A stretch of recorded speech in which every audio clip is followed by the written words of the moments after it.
my channel! So for today's video ay gagawa tayo ng panibagong soup. So magluluto tayo ngayon ng hairy gourd with chestnut. So tara guys, umpisa na natin i-prepare ang ating ingredients. So ito ang mga ingredients natin guys. Pork bone, hairy gourd, carrot, chestnut. Lagyan natin ng ginger and mushroom. So tara guys, umpisahan na natin.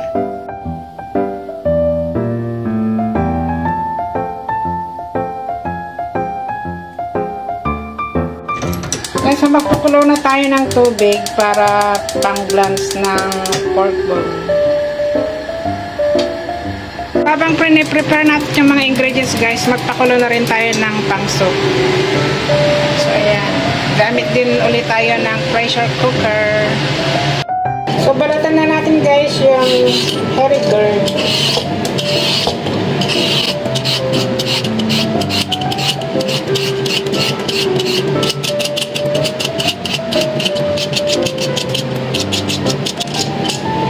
Yan guys, ganito siya.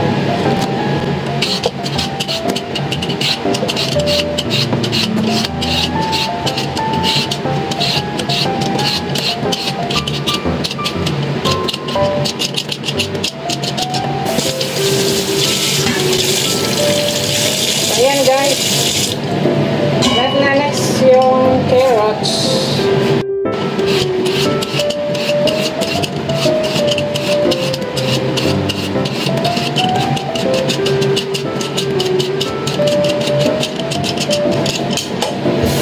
Ayan, kulo na yung tubig guys, i-blanch na natin yung pork bone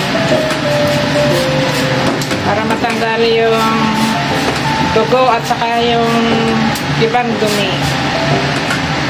After nang i-blanch natin, hugasan natin ng malamig na tubig or warm water. Ayan guys. Din natin itong chestnut.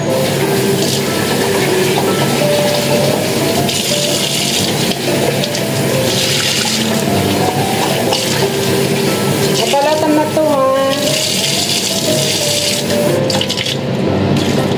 Ayan, hugas na. Masarap to guys pag naluto. Matamis. And balatan din natin yung ginger. Patanggal lansa.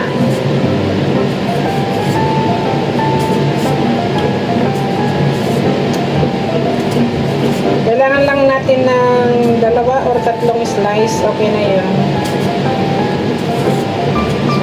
Okay na, pitpitin na lang natin mamaya.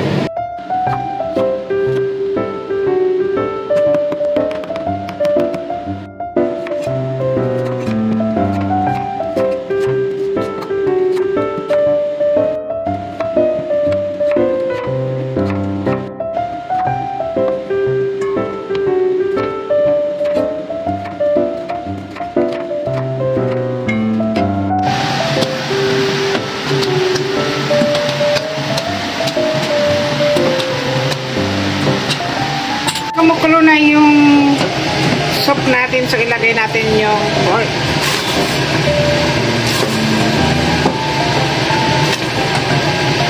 Yan. Tanggalin natin yung steam ng mushroom. Yung matigas. Kunin lang natin yung ganito niya. Yan pa natin.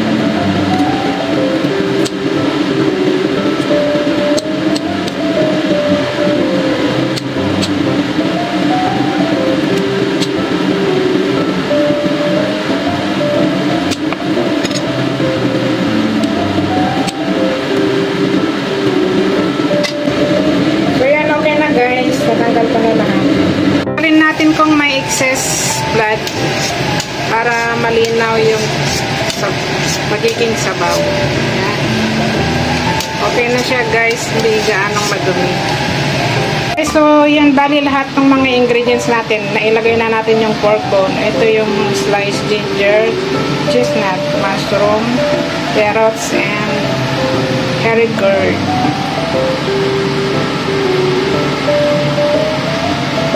Natin lahat yung mga ingredients guys. Ito chestnut and ginger. Tapos yung herigard and carrots. Lagay na lahat dyan. Pagsama-samahin. And then mushroom.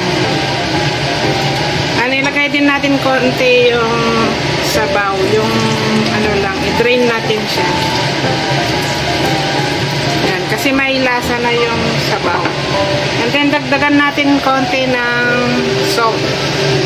Ito, salt for taste. And then antayin natin kumulo din, saka natin takpan. Ganun lang kasimple guys yung ingredients natin. Pero masarap yan mamaya. So see you later. Ayan guys, kumukulo na sa takpan na natin para maluto na. Lutuin natin siya ng 1.5 hours. Ayan. So, habang inaantay natin mag-whistle, so, para i-low fire natin, so, prepare na natin yung ating pang dinner. So, yan, nag-whistle na, so, ibaba na natin yung fire. Ilagay natin sa low fire. So, ayan guys, low fire na.